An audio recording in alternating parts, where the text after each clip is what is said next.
Welcome to Quest for Peace, a podcast that explores how we can journey towards inner tranquility in the midst of a chaotic world.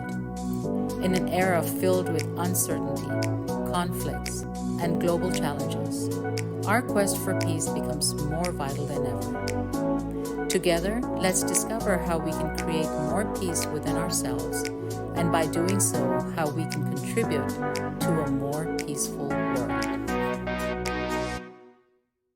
Hello, friends. Welcome to the first episode of Quest for Peace. I'm your host, Saju Vaswani. Today, we have a husband and wife team who are striving to create peace and happiness in their lives and in the lives of others. Matt and Sunaina are relationship experts trained in nonviolent communication.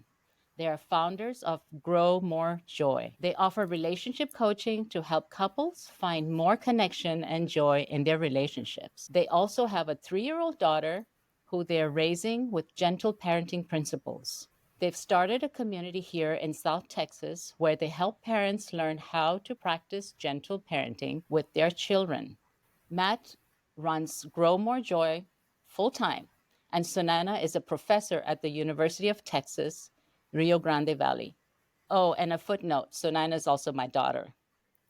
Matt and Sunaina Marquez, welcome to my show. Thank you. Thank you for having us. You're so welcome. So let's just dive right in. For those of us who don't know exactly what nonviolent communication is, would you enlighten us? Sure, I can answer that question. Nonviolent communication is a horrible name for a way of seeing the world and seeing each other, seeing our relationships. It's about moving away from our automatic habit of using judgments to see people in our lives, like our partners, like our children, and move toward understanding, looking underneath people's behaviors to understand why they do what they do.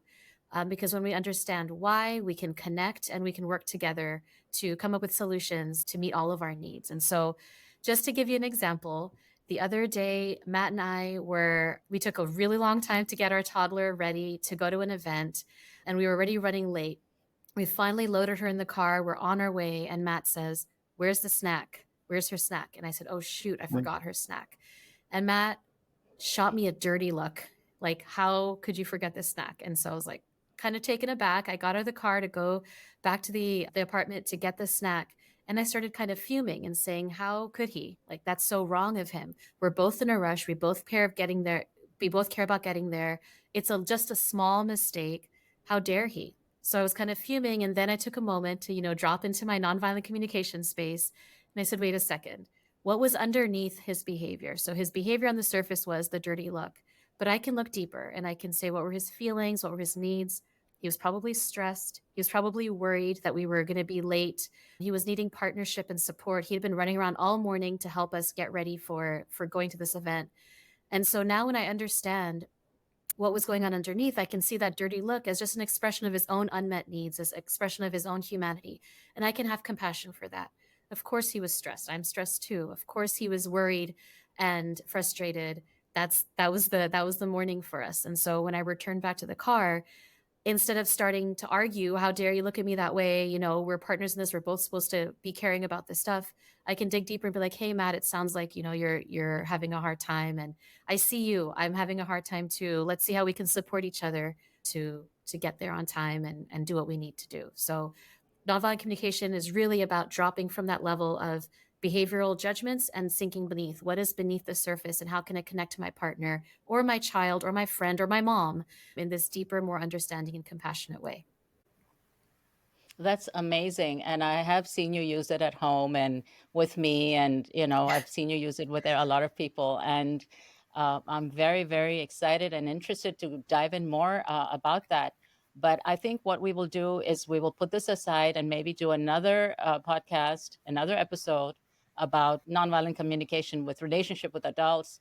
I thought maybe we can dive into the most important part for all of us, our children. I would love to hear more about what is gentle parenting. What are the principles that you use? Gentle parenting. Yeah. No, I can answer that. I think, for me, the way gentle parenting what it really means is learning to see your children as people, as people worthy of respect. And instead of, I think in previous generations, it was more about like the goal of parenting was to kind of keep your child quiet, kind of under control. And really, gentle parenting, and there are other kind of words that describe it. It's about learning more about how to respect them, and how to connect to them as people.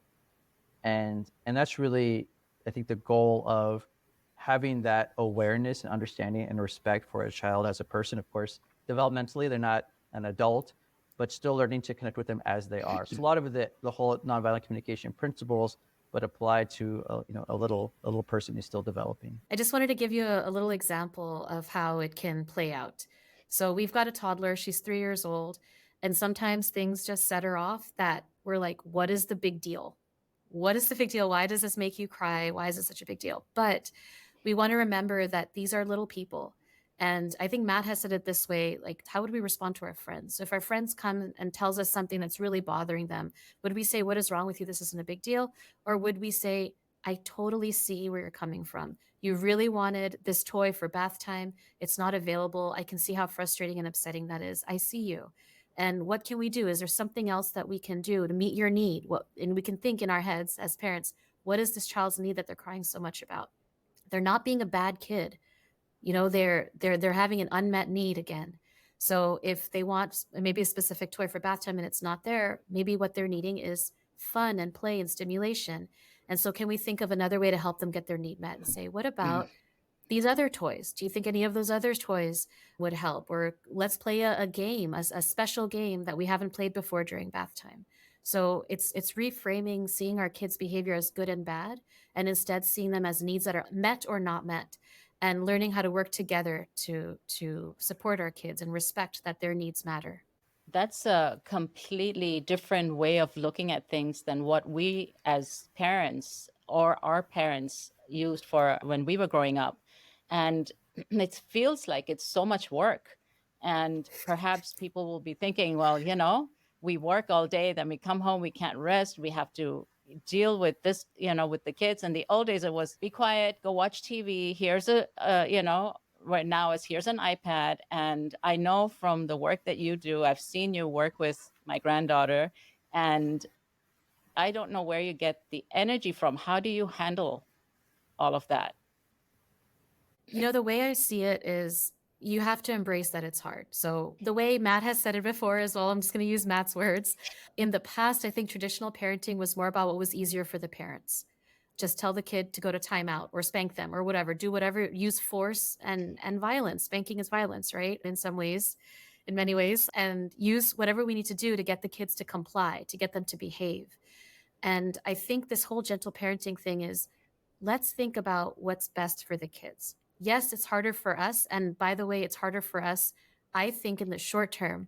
But in the long term, by building the sense of trust with the child, that wow, my parents actually do care about my needs. They do care about my feelings. There's a sense of trust, so that I think as the relationship builds and the child grows, they come to you more with their issues. They trust you more.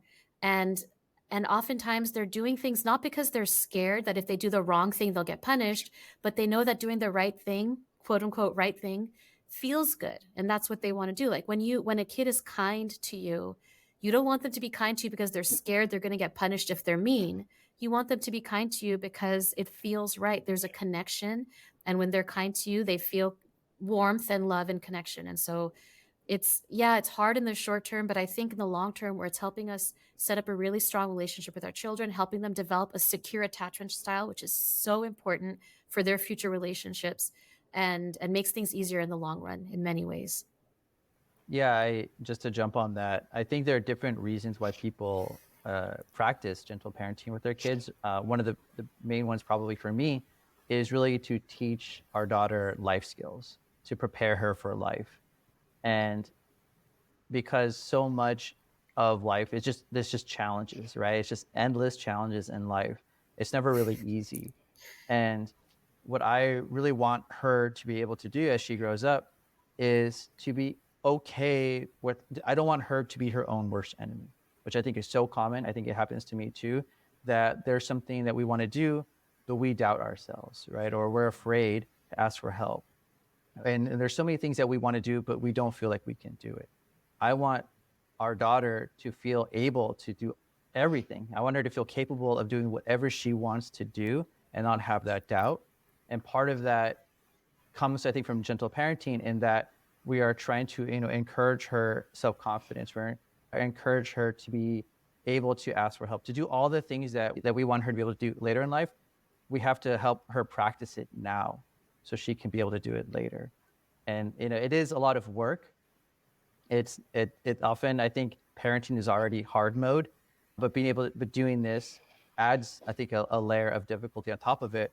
But it's just being able to do what you can. If we have the ability to connect and talk to our daughter in a way that, helps pass these skills on, great, we do it. And if we can't, we try to be upfront with her and have a conversation with her about why we aren't feeling up to doing, either playing or having a conversation or whatever, but really having that communication with her so that we're not just telling her we're doing this because we said so. All right, we want to have her understand that we are respecting her feelings and needs as much as we can, while also taking our own into account. Yes, beautiful. I just feel that bringing up children in this way will make them as adults, very balanced. And for instance, when we were growing up, we've had a lot of issues. What we do is, when the parents want us to do certain things, we push down our emotions. We want to be good little girls and good little boys to make our parents happy. And in this way of parenting, I feel that you are allowing them to be who they are. And this, of course, will make a human being or an adult to be a more peaceful, loving, kind human being, because they are so strong inside of themselves. They don't have issues like we have been brought up with, a lot of emotions that we've been pushing down inside, and now we've using our adulthood to bring them out and look at them and heal ourselves, heal our wounds from childhood. So that brings me to this question. Yes, we are working on our kids, but we are also working on our inner child. Don't you think this is the same way that we need to speak to ourselves and understand ourselves and not be hard on ourselves? Is there anything you can, talk about in that sense? Yeah, I can just quickly do a quick reply on that, because I've told Sana this. I see so much overlap between the skills we use as partners in romantic relationships and parents, because so much of both of those relationships is about regulating yourself, about learning how to be okay with being uncomfortable or not having exactly what you want, and also being able to really take into account another person's feelings and needs, and being able to kind of have that balance, maybe, of being able to be okay with someone else.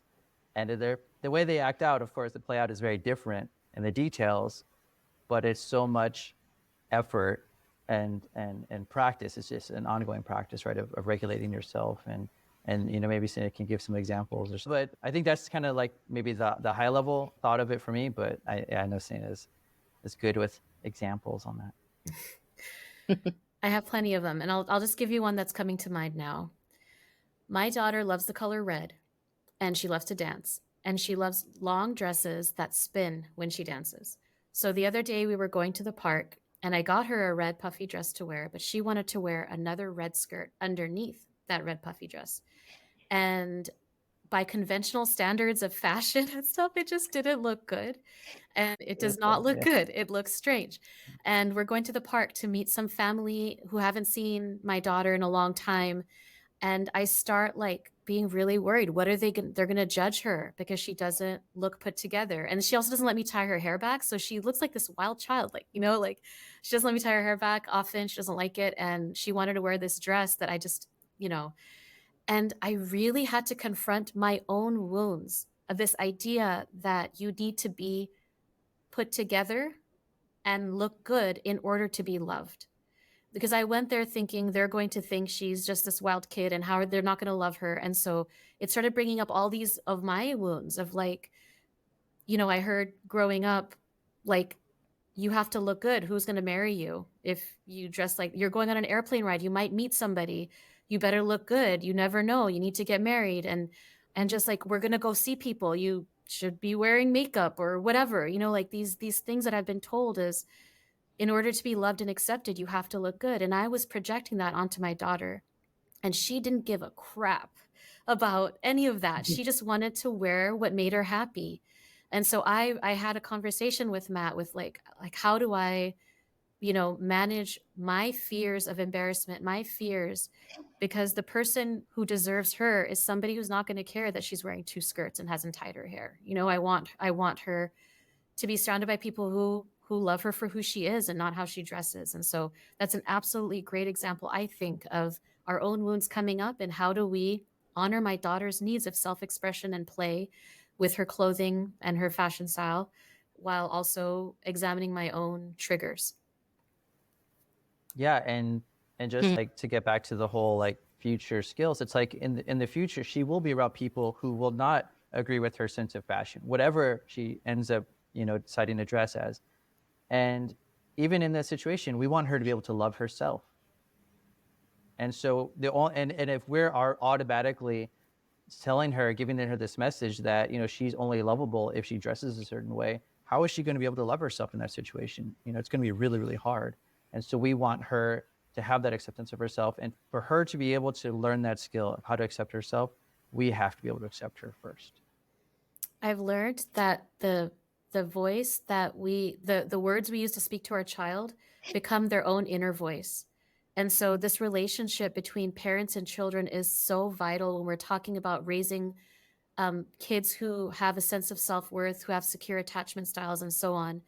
And so it comes from us completely loving her just as she is, so she can completely love herself just as she is. And if she decides to grow up and be a fashionista who follows all the trends, let that be because it gives her joy, not because she thinks she's going to be loved for doing it. Wow, that was so deep. That really, really makes sense. It's so important that we start our kids off with such, powerful foundations that when they grow up, they don't have to go through the struggles that we've gone through. I just also want to say that no matter how good of a job we do, like our daughter is still going to have wounds. Like we're not going to be perfect. We've already messed up so many times because, we're human, and every parent is also going to mess up. So we're going to do our best, and we're going to fail to be perfect parents. And so really our goal is to just be as good of parents as we can, and, and give our daughter the best head start we can in her life, because we're not going to be perfect, but, we still want to help her as much as possible.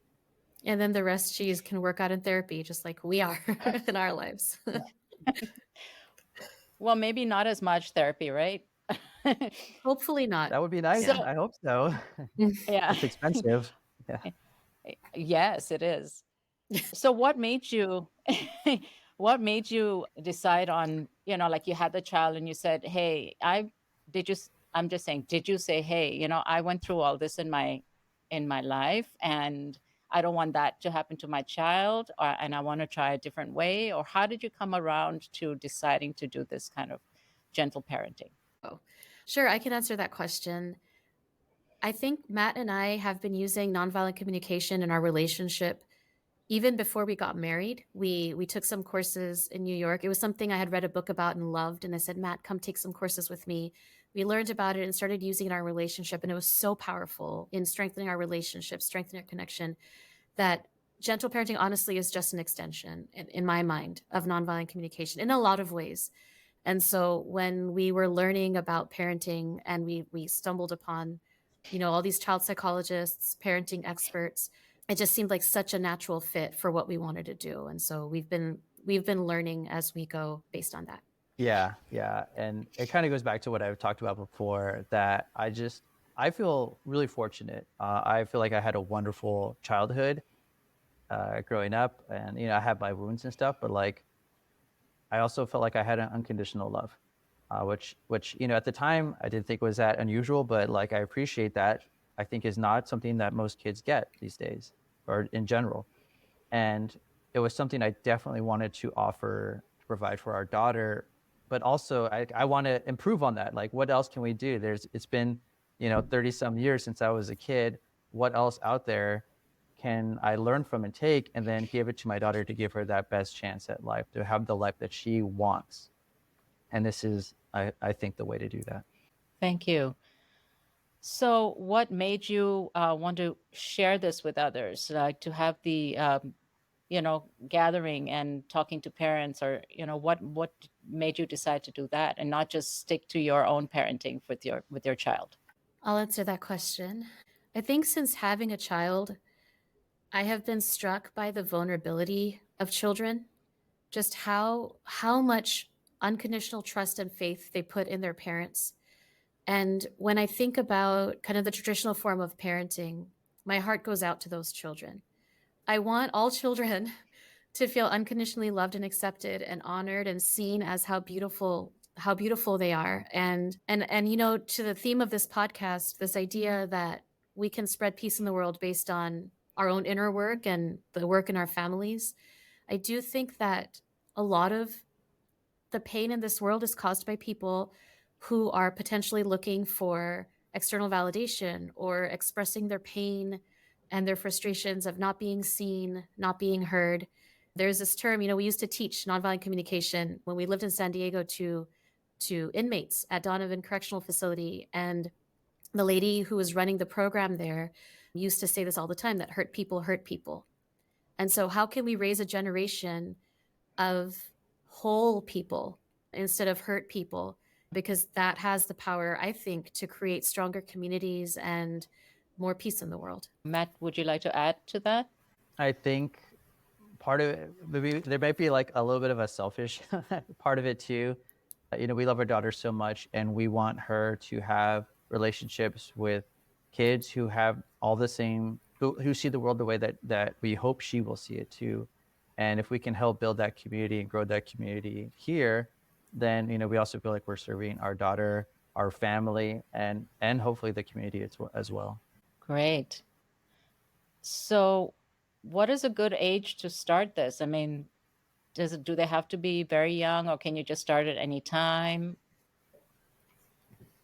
Yeah, that's a really good question. I actually had a conversation with my dad not too long ago where he was saying, I see what you're doing, with your daughter. I think it's great. Do you think she might be too young to understand what you're doing? And I mean, that's a good point. We don't always know what she understands, but I am consistently amazed at what she's able to understand and kind of infer from what we say. Like we can say certain words, and based on that, she can decide. Like we can make a facial expression, and she can say, "Oh, you're sad, or you're mad, or you're happy." Like I think kids just understand, especially like when they're really young. Like they're just sponges. They just soak up everything. They try to understand everything, and so you can start at birth because there is so much development going on, so much learning going on, that the way you talk with them, the way you act with them, the way the words you use, everything you use, like they are just absorbing it directly. And so it's never too young, I think, to start. And on the flip side, there's Dr. Becky Kennedy, who the author of Good Inside, who is one of the leaders who's brought this gentle parenting. She calls it sturdy parenting because she likes the term better, but it really is very much just the same thing, in my opinion. Sorry, Dr. Kennedy. She had a TED Talk talking about how it's never too late to start using these concepts, because one of the main concepts is repair. Because like Matt said, we're never going to be perfect parents. There are times I want to have patience with my daughter and I just lose it. And if we can go back after all of the tension has passed, if we can go back, and I've done this numerous times, and say to my daughter, that must have been, did you notice when Mama was angry earlier? And she'll say yes. And I'll say, that must have been really scary. I just want you to know it's not your fault. Mama was having big emotions, and I'm trying to get better at regulating my big emotions. You didn't deserve that. And I just want you to know I love you always. And when you can have that repair, even though the child has seen the anger, has seen the frustration, now we're taking responsibility for it. And so they know, oh, I'm not responsible for other people's feelings. Everybody is responsible for their own feelings, and Mama loves me. And so Dr. Becky Kennedy was speaking about how even now you can imagine your parents coming to you saying, I am so sorry for what I did when you were growing up, and I just want you to know I'm here for you now.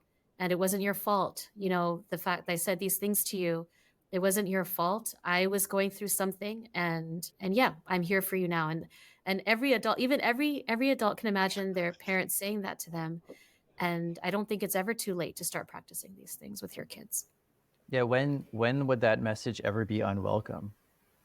Like never, really. Yeah. It might be hard to hear if there's been a lot of pain, a lot of having had a difficult relationship, but it can still be welcome. It can still be the start to a change in a relationship. Yes. Perfect. So how do you handle, I remember temper tantrums. And I remember walking in one day with Sunaina, and Inar was having a temper tantrum. And in the old days, you would just, punish them or tell them to be quiet or yell back, or, how do you handle a temper tantrum? Just learning about child development, child psychology. The reason they're having a temper tantrum is because they're having big feelings and they have no idea how to regulate those feelings. So it's actually in those times that they need you the most, rather than you pushing them away, sending them away, punishing them. They need support. And it's so hard. I mean, this is the hardest part when our daughter has tantrums. It's hard. But just to remember that she's not doing this to be bad or to make you angry. She's just having a hard time. She's just having a really hard time. So we just tell her, when I'm able to do this, I'm not always able to. Sometimes I'm like, I need to tap out, Matt, please take over. I can't do this. Yeah. Because I'm having trouble regulating my own emotions. But when I am able to be present, it's that, Mama's here for you. I love you. I know this is really hard right now. You wanted another video. I'm saying no to another video. It makes sense. It's hard to turn the screen off. Mama's here, and it's okay to be mad. So, and then you just wait. You just wait, and you act as a supportive presence. And I've learned the words aren't enough. Your presence also has to be loving and peaceful, because I've realized sometimes my facial expressions give away that I'm not enjoying this. And so I have to work on my own taking. I'm learning now. Just stop and take deep breaths. Even if she's screaming in my face, just take a few deep breaths and get centered so that I can show up with that compassion. And it, again, not How easy. can you not be enjoying a temper tantrum? Oh my gosh, yes. The ones at the end of the day I think are the hardest because everybody's tired, but so is she. And so we work on things like after the tantrum ends, like once, please let me tell the story, okay? I love this story. Once she was having one of her tantrums, her big feelings, and she flailed around and hit Matt in the face. She smacked him in the face.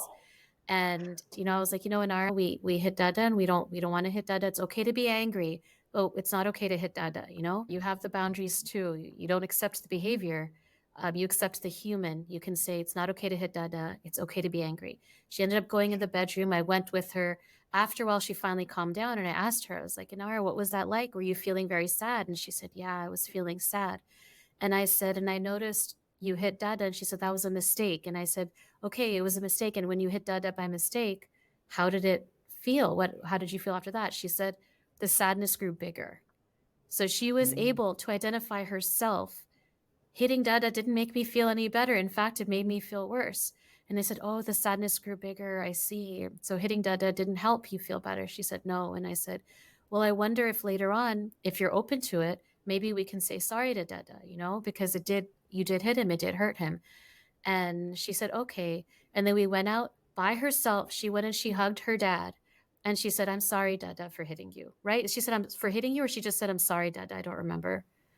I actually don't remember, but I did not expect it. Like it was very quick. This was like minutes after it all happened. Yeah. This is without me saying that was bad. That was wrong. You should be in timeout. You don't hit your father. None of that. It was just helping her reflect on the experience. And she went by herself. And I think this is, again, I'm going to say Dr. Becky Kennedy's idea is assuming that kids are good inside. Kids are good inside. They just need our support to process and hold that safe space for them. Yeah, and just to kind of jump on top of that, like really a big part of what Dr. Becky says, and I think just the gentle parenting principles, is that we want her to learn to trust herself, trust her own feelings and sense of responsibility, and not just think of what do my parents want. Like that's why we don't force her to apologize. We try not to force her to do anything unless it's like a safety concern. because we want her to be true to herself, learn and be practicing that even at her age now.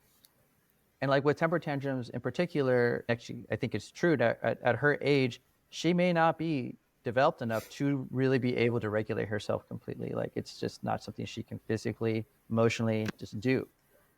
But we can. But if you can imagine, maybe a parent who isn't aware of this, they might see their kid having a temper tantrum, and what might they do? They might yell. They might say, "Go to your room." And so what that kid is learning is that when I'm upset, I'm going to yell. I'm going to raise my voice. There's something wrong with me. That's why I'm being punished. And so what we're really trying to do in these situations is to practice acceptance of these feelings by being okay, by demonstrating ourselves, by not being afraid of her feelings, as scary and uncomfortable and as difficult as it can be. We're trying to be okay with it so that she can see us being okay with it, realize it's okay to be upset, it's okay to be mad.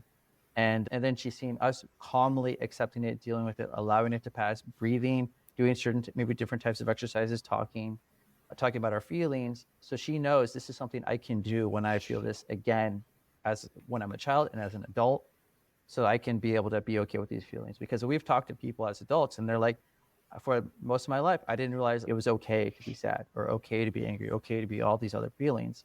We want our daughter to learn that now. And we hope all children can learn that so that they're okay with it as adults, because it is inevitable. It is a part of life to deal with all of these emotions. Yeah, we can either feel angry Yes. and sad and then have a layer of shame on top, or we can be angry and sad and have self-acceptance, learn how to regulate those emotions and know what to do about them. Yeah, by the way that you handled your daughter, it did not put any sense of shame, as you said, or guilt for hitting her dad. And she understood, and she calmed down eventually and said sorry, knowing it's amazing. And I'm just wondering, I mean, you have one child, and those families with more children, it's probably very difficult. But I guess you have to just decide. I mean, you're bringing children in this world. How do you want them to grow up? And these are the kind of parents that are needed, that we can have children, because these children are our future. And if we can have children grow up to be very balanced adults, there will be more peace in the world. Everyone will understand each other. There will be more kindness in the world. And that's what we're trying to achieve here, I feel. I wanted to ask you, for the parents, I mean, it's wonderful that you're doing relationship counseling and you're doing the children. I think it kind of goes hand in hand, because the parents have to really understand each other, and they have to be in that calm place, and to be able to work with their kids. And that's what you have done. The two of you are using nonviolent communication, and then you are also working with your child, and you're able to do it because you're understanding each other. And that's very, very important. Being here, and I've watched you when you've had these meetings with gentle parenting with other parents, and I've noticed that you've asked questions about them growing up. What did they feel? Can you give us some examples of what they have gone through? And then, by you asking them, they understand what their kids may be going through? Sure. I think that we ask people to reflect on their experience growing up, because so much of gentle parenting involves reparenting ourselves. So if we didn't get that unconditional love and acceptance growing up, can we give that to ourselves so we can then give that to our kids? Because if I'm judging myself every time I feel sad, then I can judge my daughter every time she feels sad, right? If growing up I was told, you're overreacting, that's a great example. You're overreacting to this. Then when I have big emotions as an adult, am I going to feel shame that I'm overreacting to something? Should I be tougher? And am I then going to pass on that judgment to my daughter? So we ask people to reflect on their childhoods, because, again, the way our parents speak to us becomes our own inner voice. And so we want to learn about our inner voices so that we can keep working on ourselves, developing ourselves, so we can show up to be more strong and present and loving for our kids. And, I'm saying all of this and also just totally acknowledging how many wounds I have and how hard it is and how I continue to work on it. It's like a continual process of working on yourself so that you can be more fully open and present with your children. Yeah, I remember when we found out we were pregnant that I started to like think about what it meant to be a father for the first time. And Sana got me a book. It was The Conscious Parenting by Dr. Shafali. And I really only read the first chapter. But I remember that first chapter telling me that to be a good parent means becoming the person you want your kid to be able to become. And I remember closing the book and going, shoot, because it's hard work. It's that much more, I think, pressure on yourself. But it's also, we also want to say, like, just being a parent, being a partner, like living in life is challenging. And so it's not about being perfect. It's just trying to do what you can.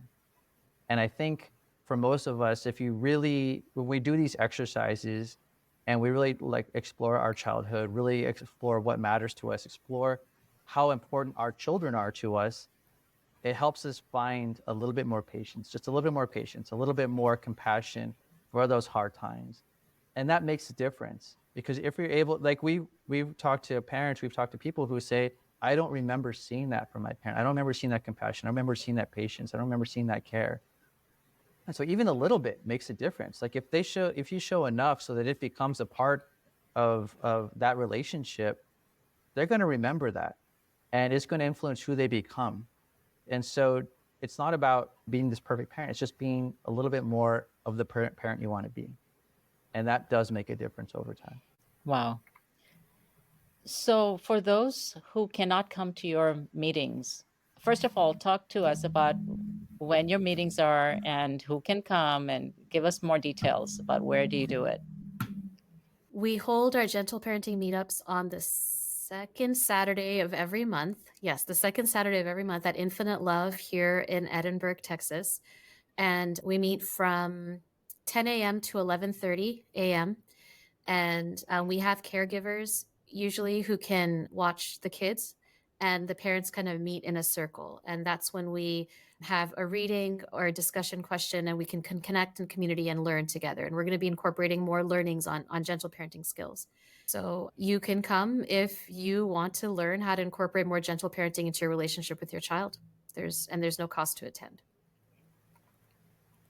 Yeah, we have a Facebook group, right? Gentle Parenting RGV, and sign up for the newsletter, the Infinite Love newsletter. And we also announce the meetup on the newsletter.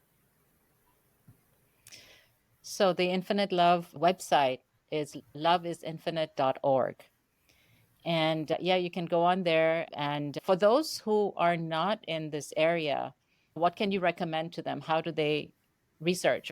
We have a page on the Grow More Joy website that has a collection of links that we suggest for parents who want to learn about gentle parenting. And it's basically links to gentle parenting experts and child psychologists who are promoting this form of raising your children. But Matt, did you want to add anything to that? I was just going to say Instagram. we just follow a bunch of people on social media. I mean, there's some books and stuff, but I think Instagram is great because there's so many experts. There some people who teach this in like really relatable ways, like using examples from their lives or from people they're working with. And I think it's a fantastic way. Some of the people we like is Dr. Becky, and there's a guy, Mr. Chaz. It's like CHAZZ. I think they're great resources. And so the website, it's growmorejoy.com/gentle-parenting-resources. So growmorejoy.com/gentle-parenting-resources. Yeah, and both of those accounts I mentioned are linked there as well. Well, I'm sure we can put those in our descriptions at the bottom when we're done. My next question is, I was reading a newsletter, Matt, and you said something about celebrating failure. I just loved it. And would you elaborate on that? Yeah, sure. It's really, the idea is about, I think, acknowledging about how we're not perfect. And I think we put so much stress on ourselves, we judge ourselves so much for not being perfect in our jobs, in our relationships as parents. And when we are judging ourselves, we can become so afraid of like being seen as, for lack of a better word, screw up, that we'll make a small issue into this huge thing. Right. And so like in the example, I think that Sana was mentioning it with our daughter getting in the car. As after I gave Sina the dirty look about forgetting the snack that we were trying to get for our daughter, I very well could have said, like, why do you always forget everything? You're never on time. We're always late because of you. Why do you do this? Like, I could be so afraid of being seen as not this understanding person. I'm like, I have to prove that I'm right. I was right in this situation. And it can become like this big fight. When in reality, it's like, okay, I made a mistake, or she made a mistake. I made a mistake by, shooting her a look. And then it's like, okay, I apologized and we were able to move on. And so if we can kind of celebrate, like, hey, we made a mistake, great. And then we admitted it, and then we could reach that understanding, be like, all right, we're good, move on. It just becomes like a part of life, not like this big problem that, like, life has problems already on its own. And when we put that pressure on ourselves to be perfect, man, it gets so much harder. And I think Matt came up also shared an example of, I forgot who this was, Matt, you have to remind me, but this woman who grew up with her dad asking her, how did you fail Yeah, today? And that's would right. Yeah, celebrate her failures. that was kind of I think the idea that where all that came from is from a story that Sarah Blakely was telling. She's the founder of Spanx, and she was saying that was what her dad had told her, which was, he really encouraged her to celebrate failure. And so when she was growing up, she and her brother would come home and he would say, what did you fail at today? And when she said, oh, I screwed up at this, I was so bad at it, he would, like, give her a high five. And so she didn't realize this, but I think as she grew up, she kind of came to the realization that she wasn't afraid of challenges. Like, she could do things because she wasn't afraid of the outcome of failure, because her dad had helped her redefine what the definition of failure was. It wasn't the outcome, it was just not trying in the first place. And which I think it is this incredible message. And it was something that I shared in my newsletter. But I think it's just a fantastic message because we put so much more pressure on ourselves. And yeah, if we can have that acceptance, that self-acceptance of ourselves, then life becomes so much easier, relationships become so much easier. And so yeah, if we can celebrate failures, that sets us on that path. Wow, isn't that amazing to celebrate? I mean, I think the biggest fear most of us have is the fear of failure. And we've been taught that we can't fail, that everything has to be good. And I think especially in my childhood, or in the Hindu, the way we've been brought up, with our parents were very strict, and we had to make sure that everything was perfect and good. And it's so refreshing when I read that example. I felt so relieved, and I said, oh, I don't have to be perfect all the time, and I can fail, so it really made me feel great. And what a beautiful way of living. Doesn't matter if I make a mistake, it's okay. I'll learn from it and I'll go on. That's what we say we'll do, but we don't really, right? I know I don't. I'm very hard on myself. And I think as you are too, Sunaina, because of the upbringing. And obviously if I was that way, you must have seen those examples. But we learn every day, and I think it's very, very refreshing. Thank you for putting that newsletter out. And your newsletters are amazing. I just want to let everyone know I always read them, and please sign up for it. I mean, there will be a link, growmorejoy.com, and just sign up for his newsletters. How often do you write those? It's about once a week. Once a week. And shout out to Sunaina. Yeah. She really is a huge part of the writing process and editing process. Couldn't do it without her. You did kind of spark one thing in my mind when you mentioned about how fearing failure. Like, we all have things we're afraid of, and it's not necessarily the same things. Like, some people I think are like kind of fearless in like work, whereas like as being a parent, you're like, am I screwing up my kid? If I make a mistake, like, the pressure can feel overwhelming. And so that's why I think this practice helps. It's like there's some areas in our lives where we're like, oh, brush it off, no problem, no sweat. But like there are other parts of our lives that I think parenting is often one of them, where it really does seem to matter so much that even the smallest mistakes can feel like the world is falling apart. And so yeah, hopefully that message of being able to celebrate failure and be okay with mistakes is something that also if we can practice it ourselves, it's something we can also pass on to our children. so that they can be Mhm. able to accept themselves when they make mistakes. I have one more question before we close. So, my question to you is about peace. What does a peaceful world look like to you? I just want to plug Marshall Rosenberg, who was the founder of the Nonviolent Communication Movement. He passed away recently, but he has been such an incredible peacemaker and has spread so many ripples in this world of peace, in my opinion. And to me, peace is living in a world where we're working together to make sure all needs are taken care of. So we're not fighting so that I can get all of my needs met at the expense of your needs. But we're working together to say, okay, there's this conflict. How can we understand what's beneath it? How can we honor that everybody's needs matter? And how can we work together in a collaborative way? So I'm going to go back to our first date, Sunaina and I's first date. You remember this? And one of the questions she asked me was, if you could change something about the world, what would you change? Which is a great question. Definitely a tough date question. I think the answer I gave is something like, I wish people weren't so certain about what they believed in. And I think that would still be my answer. And I think that's what a peaceful world would look like to me, is people who, I wish everyone didn't think that they had all the answers, because that, I believe, leaves room for curiosity and a desire for understanding of other people and what they believe. And I think that is the start, a desire, a curiosity and a desire for understanding of others. I believe that's the start for creating true connection between people and true peace. To me, peace in the world looks like being able to see each other's humanity, being able to look beyond labels, behaviors, judgments, and seeing that we all have the same needs. I think I'm going to echo what Matt was saying about curiosity. I think that when we have judgments of people, we've decided what they're worth. We've decided what we think about them. And when we judge, we push people away. So if I say that person is bad, now there's distance between us. But if I can look at the humanity, so for instance, this might be controversial, but when we were working in the correctional facility in San Diego, we were basically working with people who have taken the lives of other people. They have shot and killed other people.